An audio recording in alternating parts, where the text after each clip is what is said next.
I'm Suju Vijayan, the writer and director of The Playback Singer. And I'm Mike Blum, the producer of The Playback Singer. And you're watching the Pretentious Film Majors. Can you start by telling us a little bit about The Playback Singer? Well, The Playback Singer tells the story of a couple. They're having a tough time in their marriage. He's sort of a dreamer who can't figure out what to do with his life. And at the same time, her estranged father comes to visit them from India. She hasn't seen him in 20 years. And he is a washed-up playback singer. And for folks who don't know, those are the people in Indian movies, in Bollywood films. They sing all the songs for the films. And in India, the songs are everything for the films. So they sing them in advance, and then the actors lip-sync them on the set. So he's kind of a washed-up, he's never been that great a playback singer. He comes to the U.S., and he ends up stuck with them. And it turns out he's a pain in the ass. And basically, he is a pain to everybody, and he and his son-in-law clash. And essentially, it's a story of these three people and their evolving relationship. Okay. Yeah. So, Suju, what motivated you to tell this particular story? Well, I knew I wanted to make a feature film, but I actually took my mother to Disney Hall in Los Angeles, which is where the LA Philharmonic plays. And there's this woman named Asha Bhosle, and she is one of the biggest playback singers in the world. She's in the Guinness Book of World Records for how many songs she's sung.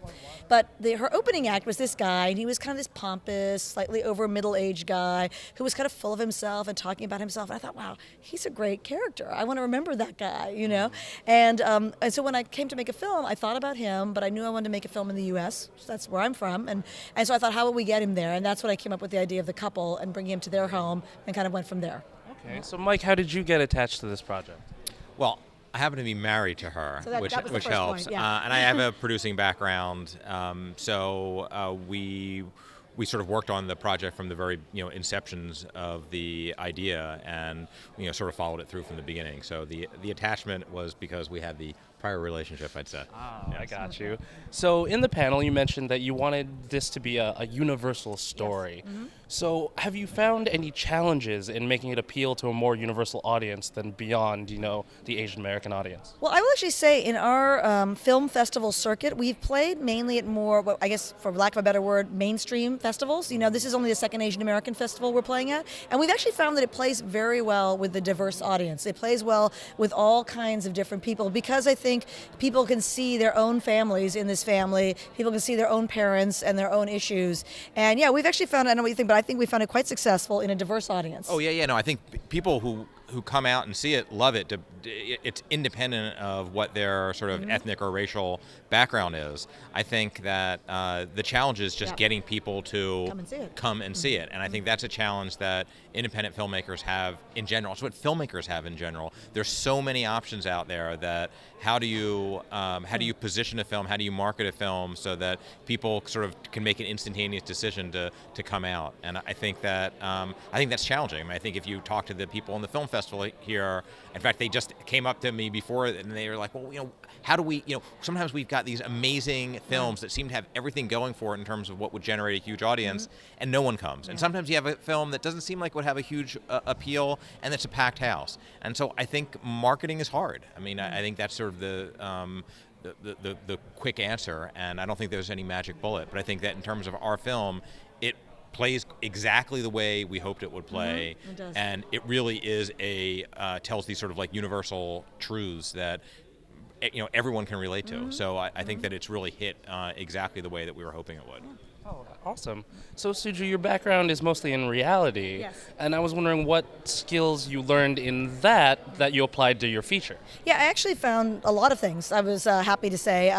First of all, I've worked in the field in reality television, and you work with crews. So I was very comfortable working with crews. You have to think fast, think on your feet, and you have to be open to change. And that's something you have to do in independent film. I mean, we shot our film in 18 days, which for an independent film is fairly standard, honestly, these days. It's not, people shoot it in less time, in more time, but it's not crazy for independent film, but it is fast. And I think having worked in reality TV, I was able to think on my feet. Secondarily, a lot of my more recent experience in reality television is in post-production, and so I'm very comfortable in post, and I also work as a story editor, so I'm always thinking about story.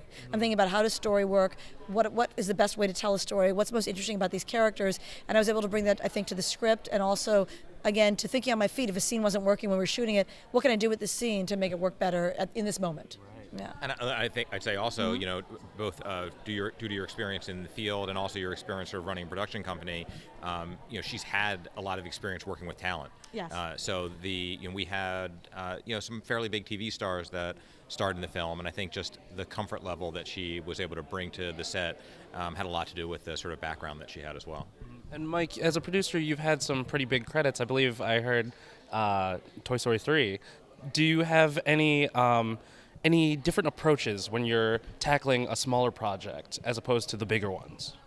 Well, let me ask. I'm going to qualify the first thing. So I was the supervisor on Disney's Toy Story 3, which is ultimately not the one that came to theaters. So we worked on one. Disney worked on one for years before our studio got shut down. Pixar was very had a great deal of ownership over that franchise, and so when Disney bought Pixar, ours was shut down. But I have years, 11 plus years of working on features at Disney, and certainly you work differently. You have to work much smarter, and I think part of my reaction of working for so long at in those big budget films is there's got to be a better way. It takes so long to do everything, and there's so much waste. I feel like so much money is spent. Yeah, on there's so much waste. So I think my sort of approach to producing is very much influenced by the sort of incredible boulder that you have to sort of push up the hill in a feature film, and it's a reaction to that. So I think that you have to do all the same kinds of things, but you can figure out how to do it in a sort of much leaner and more efficient way. Yeah. So finally, besides the closing night of this film festival, where else can our audience check out the Playback Singer?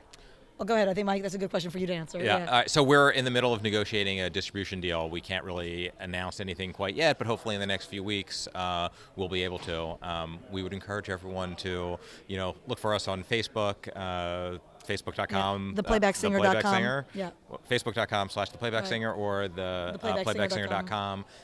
Sign up for our newsletter, like our page, and you guys will be the first to know as soon as we sign this distribution deal. But hopefully in the early spring, you'll be able to see it in limited theatrical release and then digitally on all of the major platforms. So awesome. Well, thanks to the both of you for taking some time out to talk to us. Appreciate it. Thanks very much.